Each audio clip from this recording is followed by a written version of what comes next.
Ayan guys, so today, ayan, napapahinga muna tayo. Agabi nakakapagod pala dito sa Philippine Biodome. Pero masaya, di ba guys? Yes! Oh, hi naman kayo sa vlog ko.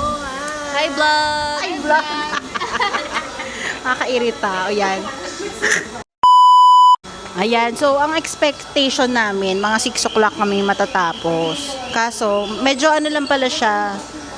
Hindi naman maliit, pero parang kaya mo siyang libutin in 1 hour to 2 hours. Ayan. Tsaka ang init ngayon dito. Hindi siya katulad dun sa Singapore, guys, na na talagang naka-aircon. So, kung pupunta kayo dito ng mga late lunch time, dapat magdala kayo ng mga ganito nyo, yung mga pamaypay, kineme, ganyan. Tapos mag-sunblock kayo kasi talaga ma-expose kayo sa araw. Kung kung i-rate ko siya out of 10, siguro for now 7 na kasi parang feeling ko kulang pa yung attractions niya. Oo. For its price ha. Pero kasi parang okay naman, maganda naman. Kaya lang may mga parts kasi na may bayad, yung magpapapicture, yung for example yung sa Crocodile Tunnel, parang yung expectation kasi namin is siya, libre. Kasi parang yun yung nakita namin sa mga social media, sa Klook, ganyan-ganyan. So, medyo mahal siya guys, 700. Tapos yung sa tunnel, yung sa Crocodile, maximum of 4 persons lang per photo. So kami, 10 kasi kami ngayon. So parang technically 2 set ng photos yung gagamitin namin.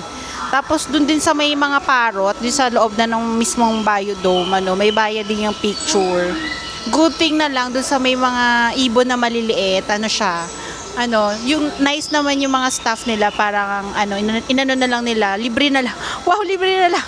Ayun, so tapos pagdating naman dun sa ahas, tsaka sa may amphitheater nila sa mga parot, yon libre lang din yung picture doon. Ayun, so sa food and drinks naman, bawal magpasok sa loob ng drinks, ng mga food, kahit yung mga snacks. Pero sa experience namin guys, hindi naman nila chinek yung bag namin. Parang dire-diretso lang kami.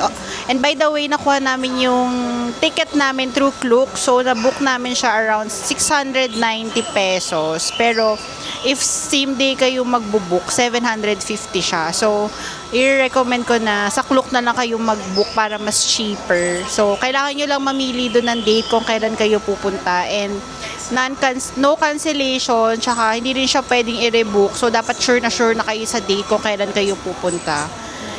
Sa loob naman may mga, actually wala kami masyadong napansin na food carts, pero parang sabi meron naman daw. Pero ang naano lang namin is merong mga bilihan ng souvenirs, and then yung mga drinks, yung mga water, ganyan. So mag-prepare na lang kayo ng cash if pupunta kayo here kasi they're not accepting credit cards or yung mga online payments. Ulo! Uy, may dadaan.